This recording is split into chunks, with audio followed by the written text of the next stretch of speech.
Čeprav se košarkarice Ježic že osredotočajo na nove tekme in jih čaka kar nekaj dela tudi v šoli, ko igrajo naši, napeto stiskajo pesti. Sem živčna, kadar vržejo kar naenkrat 10 trojk zaporedoma, pa nobene ne zadanejo. Domač si pač sam, pa se dereš, ampak nič ne moreš vplivati na to, kar se bo zgodilo, če si pa v dvorani, pa se zelo dereš, pa še občutek, da ne vem, ti vplivaš, da jim gre na boljše. Naša ekipa jih je presenetila. Zanimivo je, pravijo, da premagajo ekipe, ki veljajo za boljše, nato pa izgubijo s tistimi, ki naj bi bili slabši od njih.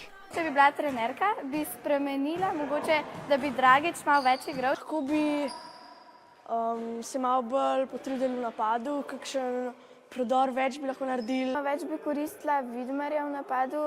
Vsem je všeč igra Gorana Dragiča, kapetan Jaka Lakovič pa še ni pokazal vsega, kar zna, pravijo. Z naše ekipe ima največ stila, se mi zdi, da je Goran Dragič. Všeč so mi recimo tiste akcije, ki da žogo tako od zadaj, pa pol vrže na koš, te so zelo dobre. Potem Domen Lorbek me je presenetil. Najboljši mi je Parker, ki igra za Francijo. On torej prevod žogo čez in super vse dribla, tudi gre v prodor, najboljši pa izsil Pavel.